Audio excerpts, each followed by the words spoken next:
Good morning.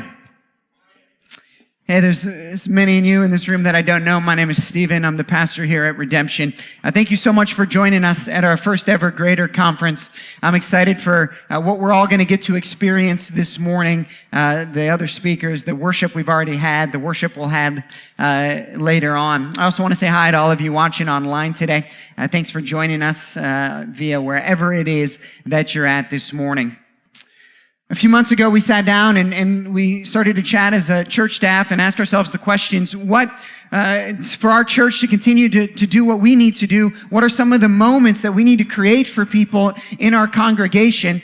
And one of those moments was today, time for us to circle around and to remind ourselves what real leadership looks like.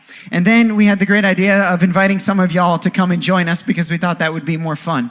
And so those of you who are here from different organizations this morning, thank you so much for joining us as we go through this idea of what is real leadership. Now, we're going to look to where we're supposed to look when we want to find any truth. And that's right here in the scriptures. And with all topics, but particularly leadership, the world has much to say about what real leadership is. And so we want to find out, well, what did Jesus say real leadership was all about? As we see right here in the beginning of our text, it says, a dispute also arose among them. Now, the dispute was between the disciples, and they were arguing as they did often. In fact, there's at least 3 different times that they were having this argument recorded in the scriptures. It's discussed 7 different times. Some of those may have been parallel passages. And if we see it in the scriptures on 7 different occasions, that probably meant that it was happening all the time. And so this was a consistent argument or dispute about who was the greatest or who would be the greatest. Now, this is not something that was reserved just for 2,000 years ago. I mean, even to this day, right? We still argue much about who is the greatest. Amen.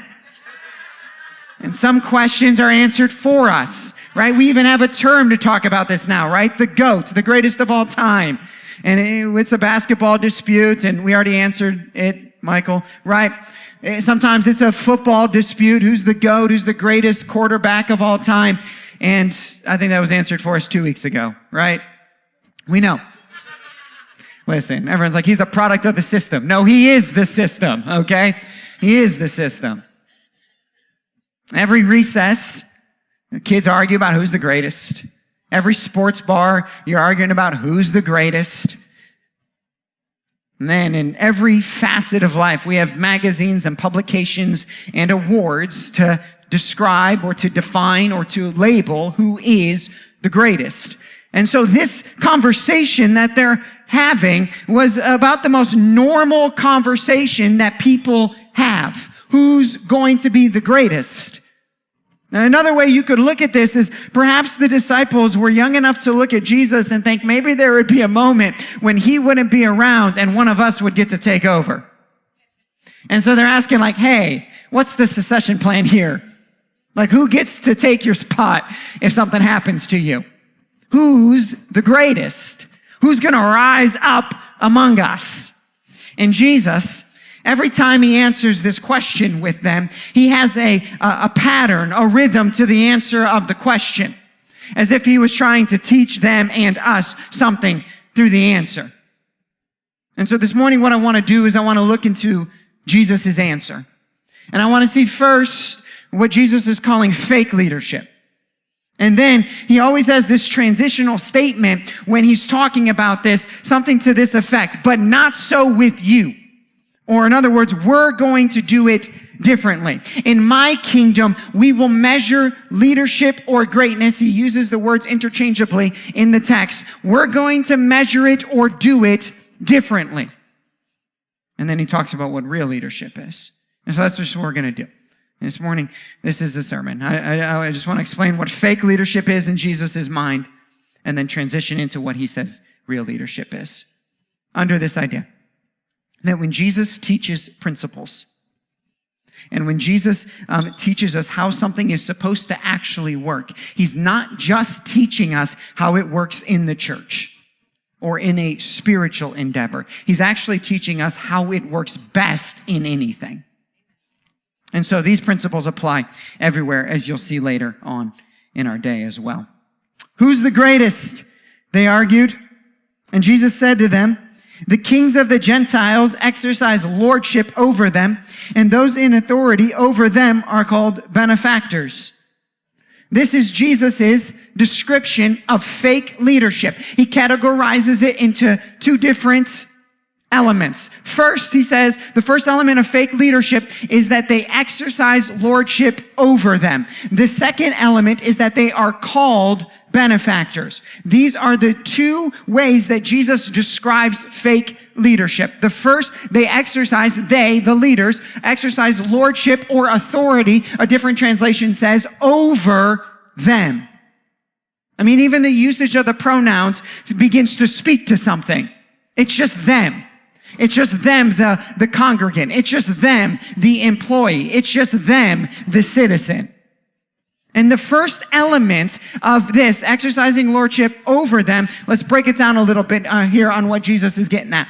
Because I think the first thing that Jesus is saying is this. In that type of leadership, in fake leadership, they exercise lordship over them. There's a disconnect. And one of the first elements of fake leadership is that there becomes a relational break between leader and follower. There's a relational disconnect that begins to widen. And in some ways, this is silly, right? But we see this happen, right? Like the relational disconnect, like they park here and them park over here.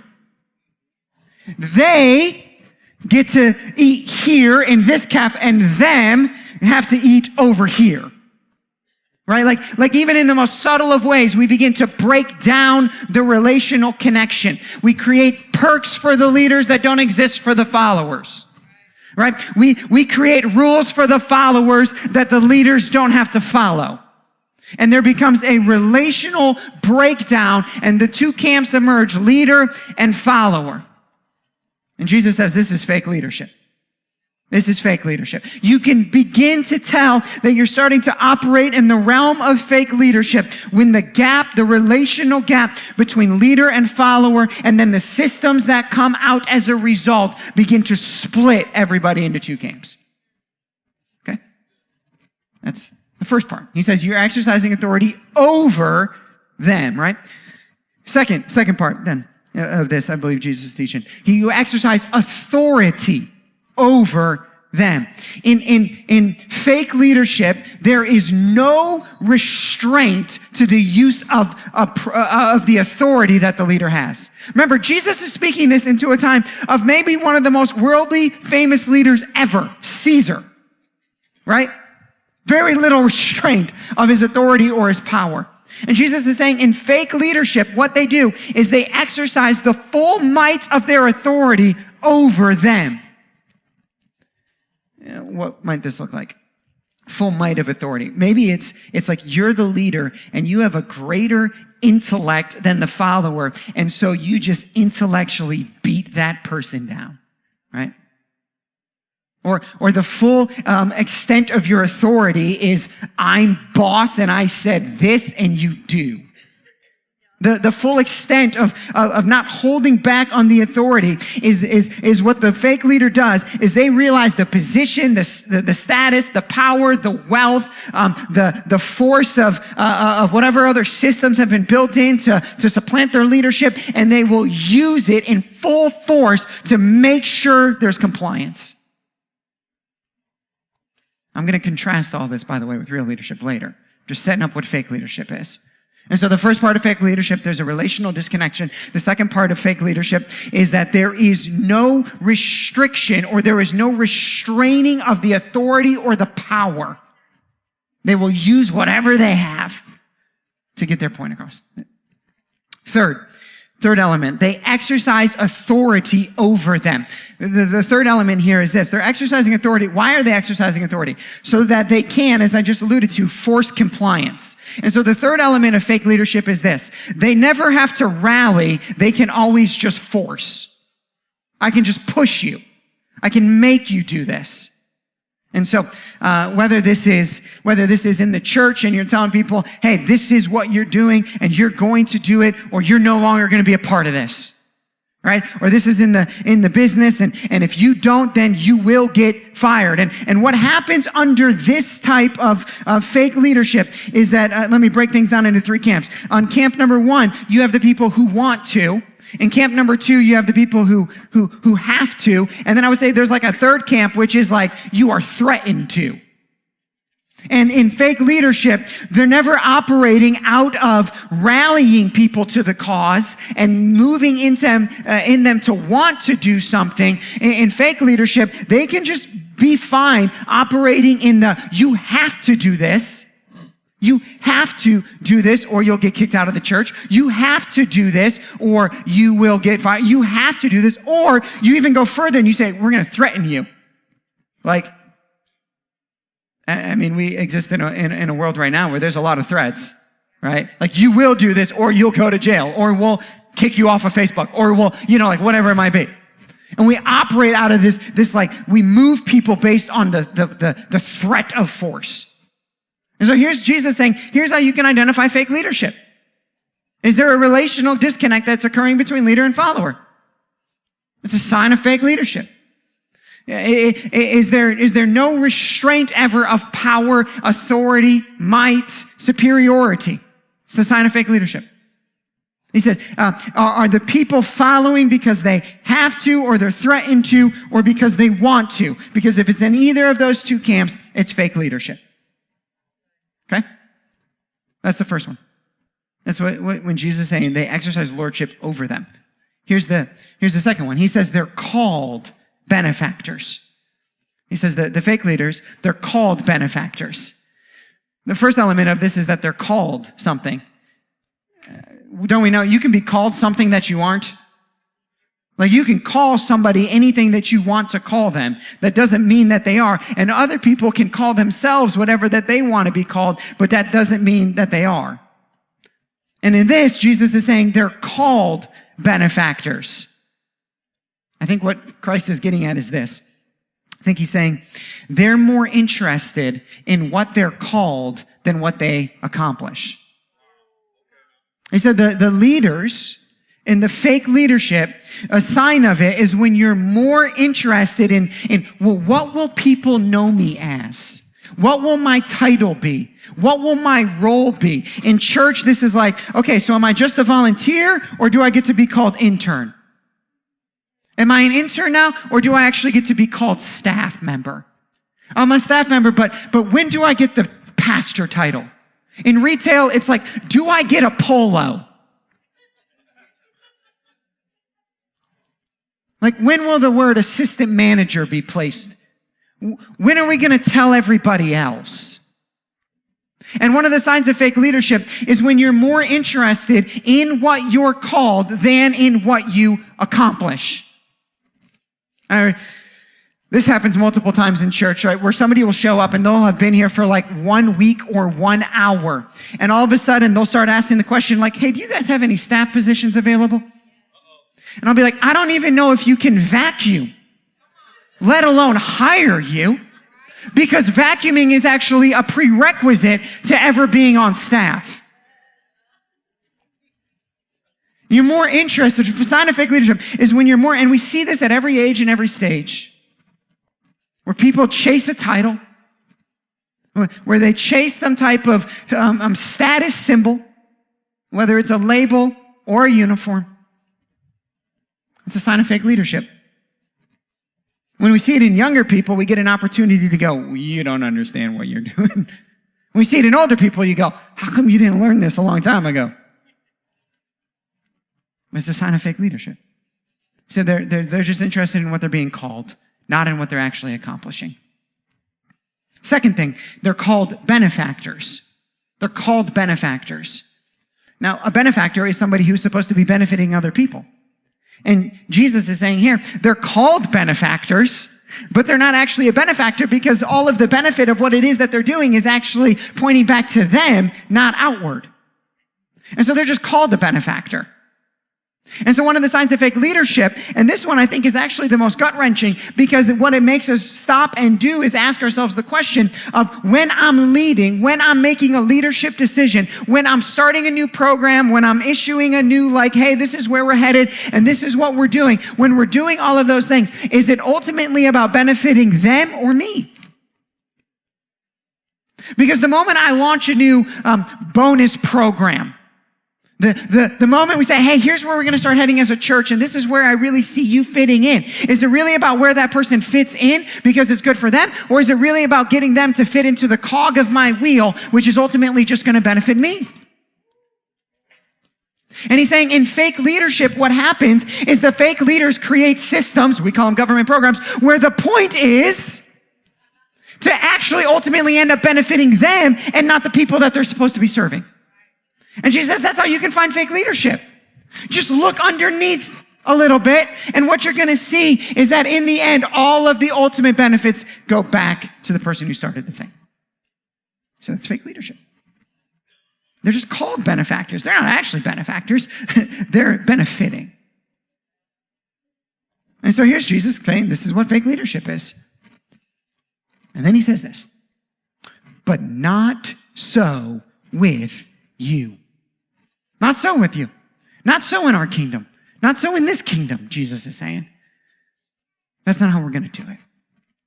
And then I think what Jesus does next, because Jesus is really smart, is he lays out what real leadership is, and he lays it out as a direct contrast to what it is that he has just said fake leadership is. And he says, not so with you. In the NLT, in Matthew 20, which is a parallel passage of this, Jesus says, but not so among you. Whoever wants to be the leader, or some translations say, whoever wants to be great. If you didn't understand the terminology of our conference, greater conference is about becoming more of a leader in Jesus' style. Real leadership. Jesus says, whoever wants to be a leader among you must be a servant and must be a slave. Must be a diakonos, must be a doulos. Servant and slave. That's what real leadership is. Jesus has just gotten done saying, fake leadership serves self. Fake leadership serves self. Real leadership, then Jesus says, serves people. Real leadership serves people. How does real leadership serve people? In the exact contrast to how the fake leadership does it. And so to understand real leadership, then all we have to do is understand fake leadership and then see the reverse. We call that the gospel flip, where it goes in, the gospel flips it around, and it comes back out the other side, the complete opposite of what everyone else was doing in the world. And so in real leadership, Jesus says you have to be a diakonos and a doulos. A diakonos is the word that we use for servant. And this word later, we would get our terminology in the church, deacon, which was a group of people who were called to serve the church. Now, oftentimes we see in church structures and all of this, maybe we don't use the word deacon, we use the word staff member or somebody who's being promoted to a position of authority. And it's interesting that we have taken this idea of deacon and we've turned it into this position of power when the original call of deacons was to do what? Somebody knows. Literally serve tables. The first leadership position created in the church era was waiter. Go serve a table. Go serve food. Right? And now it's been I want to become a deacon because I get something special or I get a vote. Right? And Jesus says, no, the first real leadership, you are a diakonos. You are a servant. You're a servant. Okay, so how did Jesus do this? How did Jesus do this? Well, he did it the complete opposite of the fake leaders. The fake leader did what? They created a relational disconnection between leader and follower. They had lordship over them. What did Jesus do? Literally went from over to down. Actually was over because he is God over all things and actually physically showed real leadership by going over all the way down to earth. So Jesus then shows what real leadership is in like a practical sense of saying, instead of exercising authority over them, I am going to serve under them or with them. In fact, he says, I am among you as the one who serves. You can only be among when you have relational connection between those whom you are serving. The fake leader is over. Jesus says the real leader is among. The real leader follows the same rules as the follower. The real leader is relationally connected in such a way so that they can actually be close enough to serve the person that's following them. And that's real leadership, Jesus says. I mean, the entire point of Christ's coming was to do what? Restore relationship. So that's what the real leader does. The real leader looks for opportunities to both systematically and practically and spiritually to break down the barriers that exist then and to form relationship. Okay, that's first. The second thing then, what does he do? What did Jesus do? The fake leader never restrained their authority. Jesus was always restricting his power for the sake of his followers. Always. Jesus was authoritative without it being authoritarian. He had the full authority, but, how did Jesus do this? Jesus, in his brilliance, would do what? Make the most complex things simple so that his followers could understand. Jesus, who literally on the cross is being said, hey, you could do this. And Jesus said, but I'm not going to do that. I'm not going to use the fullness of my power, even though I could. Why?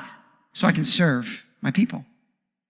That one of the elements of real leadership is even when you can, even when you could exercise the might of your tongue or the sheer force of your position, you don't and you refrain.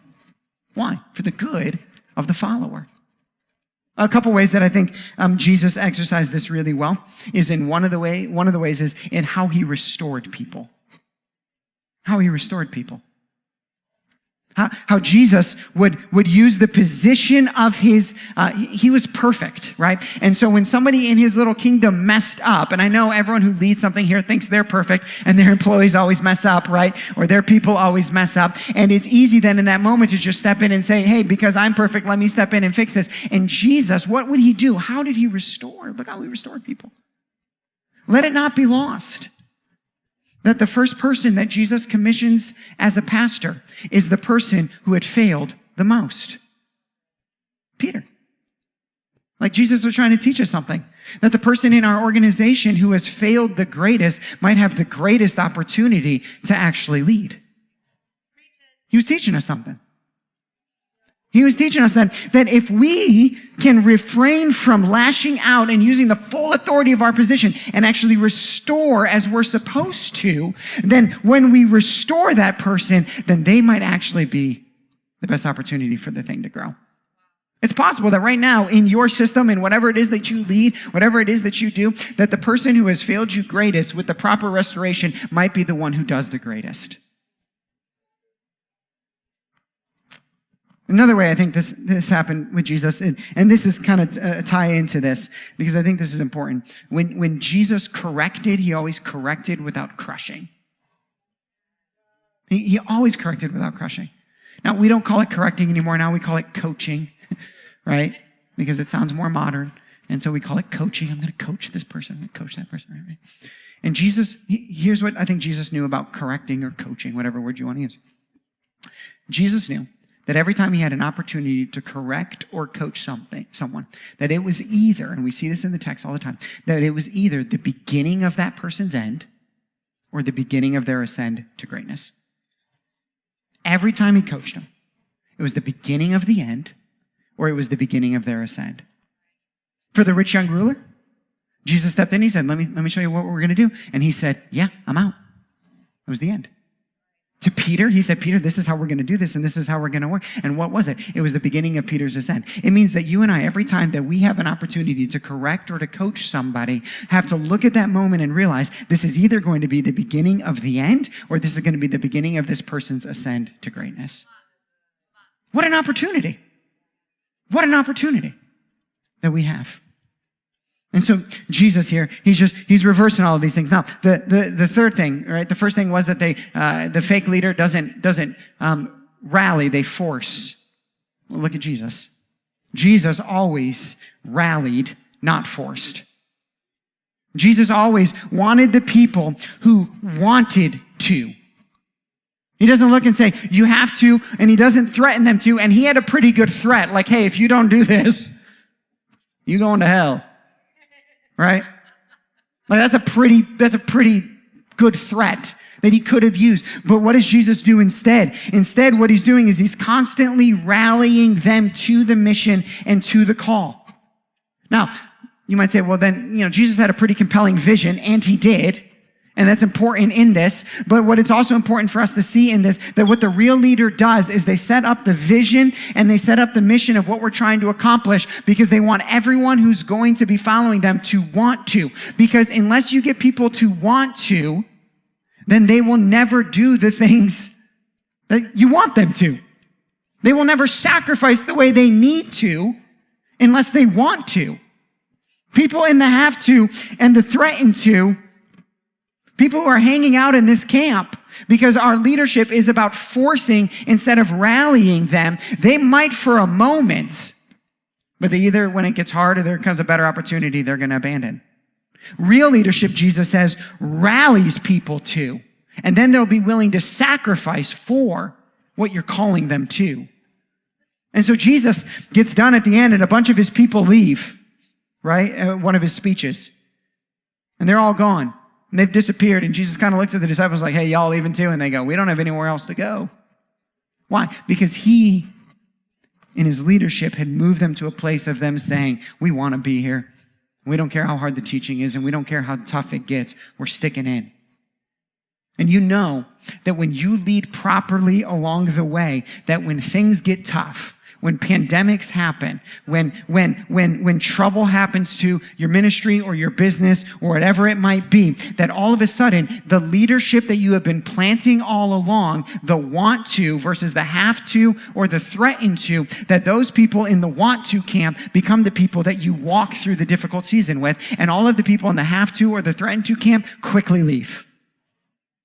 But when you lead through rallying to the cause and getting people to want to, when you lead in that way, then the tough times come and you band together and you get through it and you're actually better on the other side. This is real leadership, Jesus says.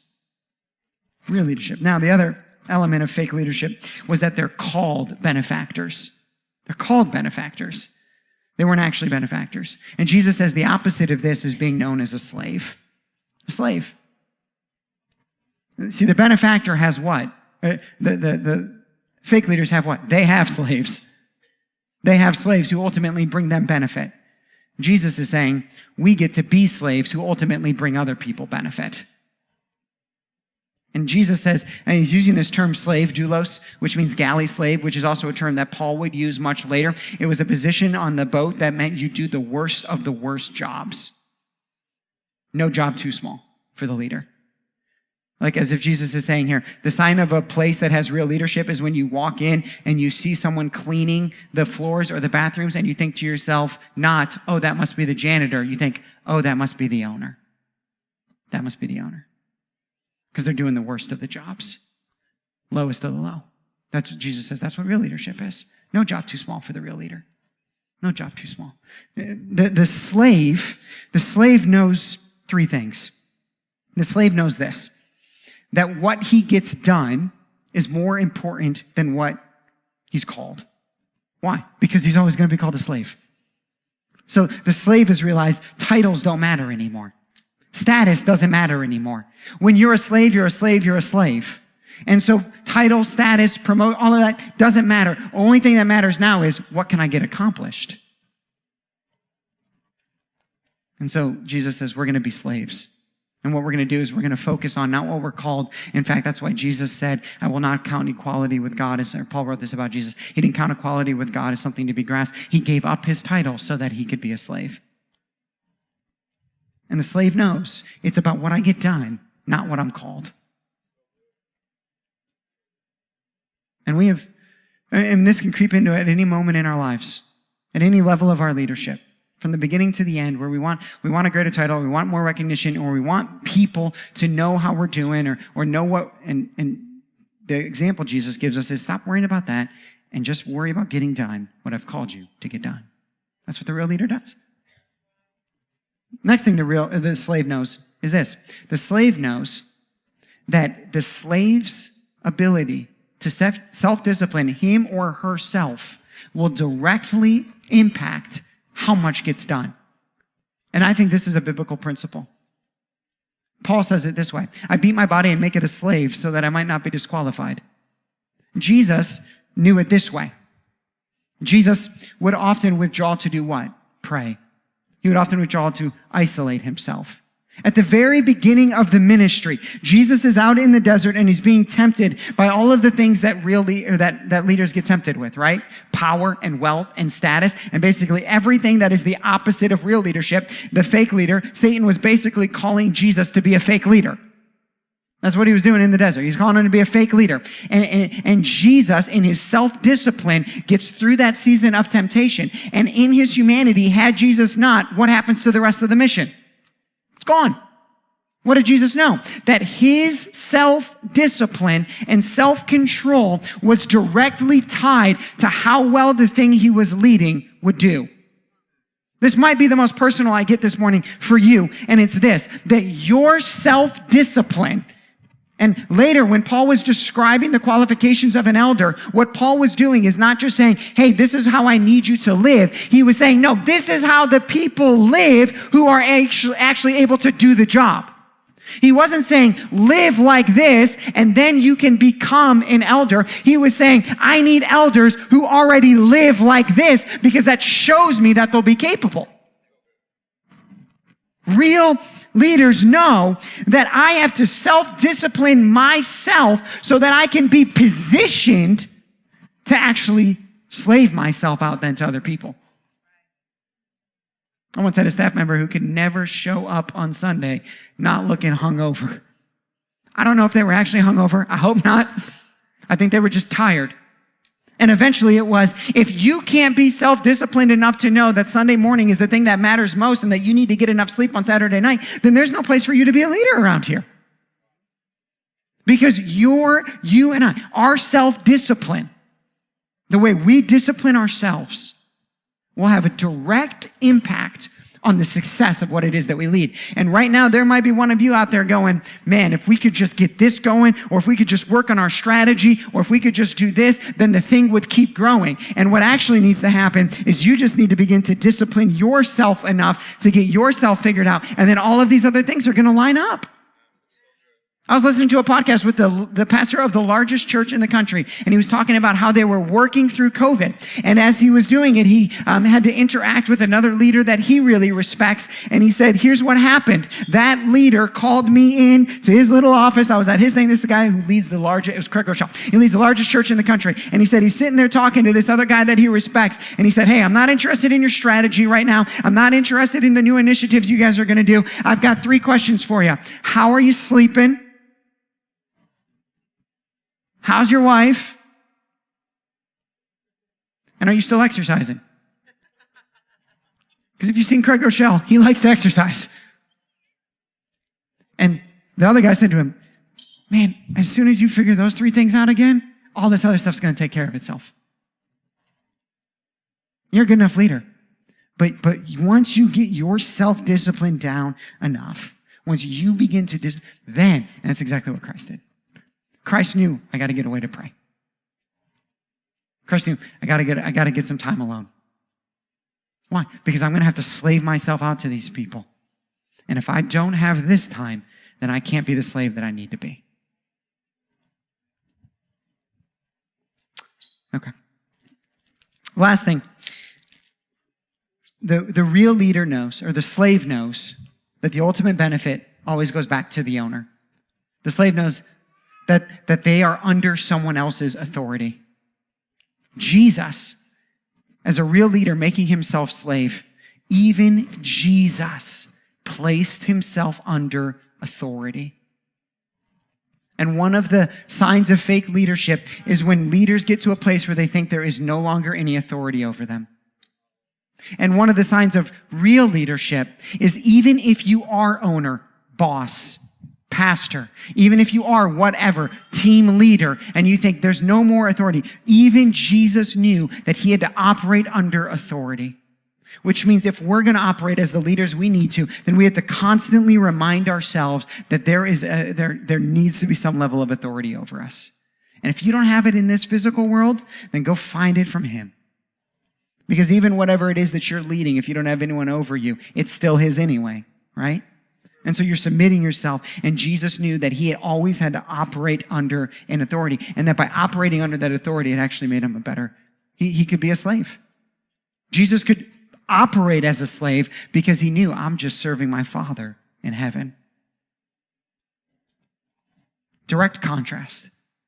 Fake leadership, real leadership.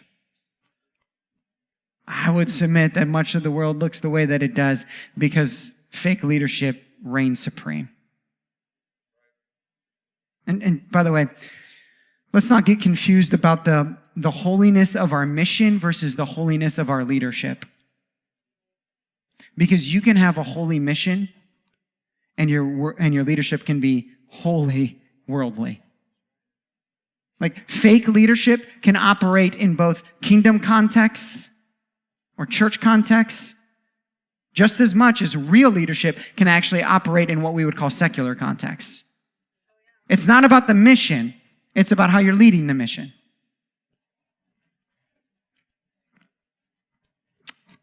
Fake leadership, real leadership. Fake leadership serves self. Real leadership serves people. But how? A relational connection. Restoring. Coaching without crushing. Rallying, not forcing. By being a slave who knows I'm under authority.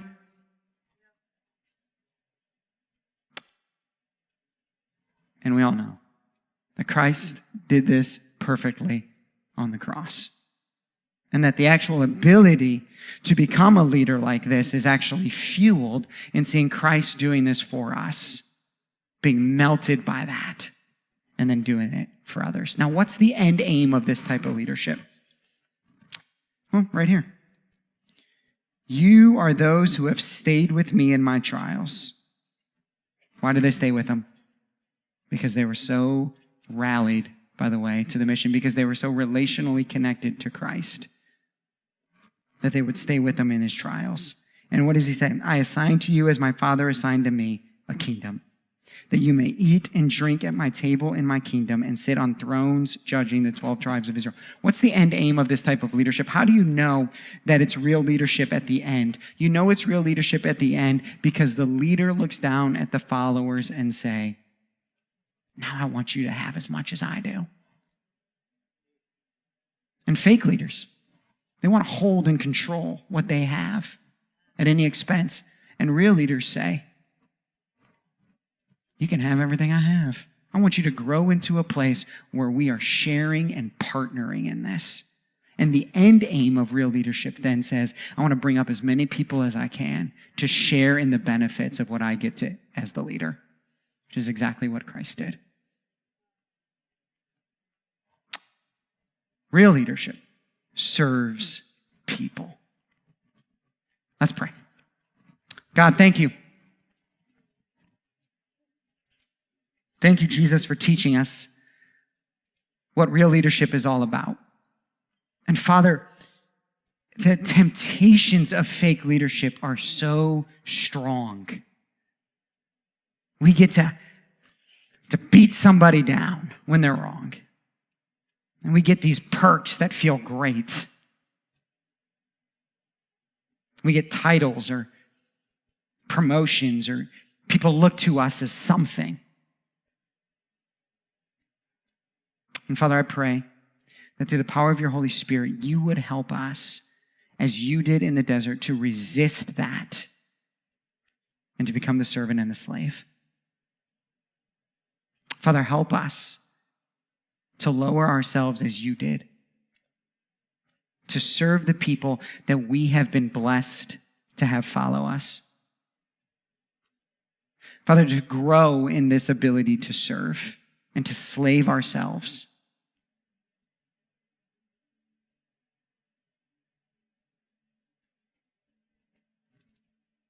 Because, Father, your style of leadership has worked really, really well. 2,000 years later, you're still growing. 2,000 years later, through everything the world has thrown at the church, it still remains the most powerful thing in the world.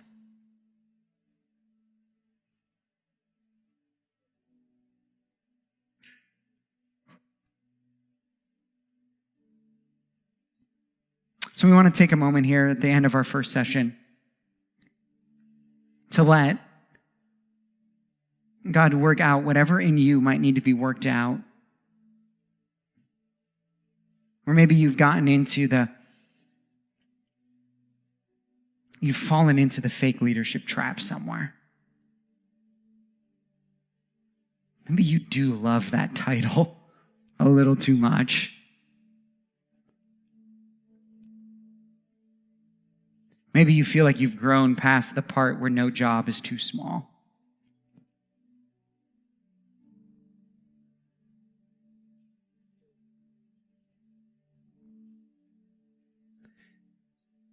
Maybe it's gotten easier to just disconnect yourself from the mess.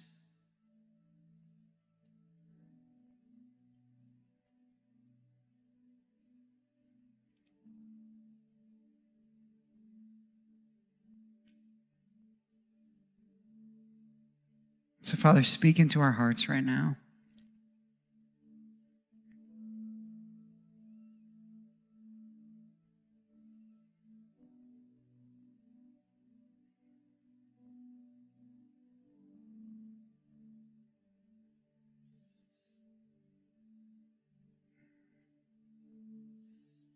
Father, I think about the disciples arguing about who would be the greatest.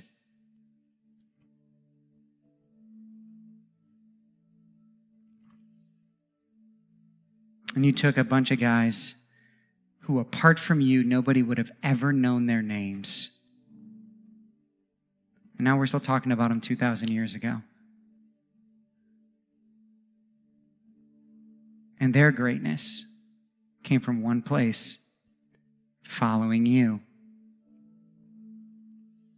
And so, Jesus, teach us to be truly great, which comes only from following you and then doing as you did, being the servant and the slave. Father, I pray you would use the rest of this morning, now that we have a foundation on which to build on. I pray that you would use Justin and you would use Joy to teach us now how then the real leader serves people in the most effective of ways, so that we might be a part of building your kingdom. We pray this in Jesus' name. Amen.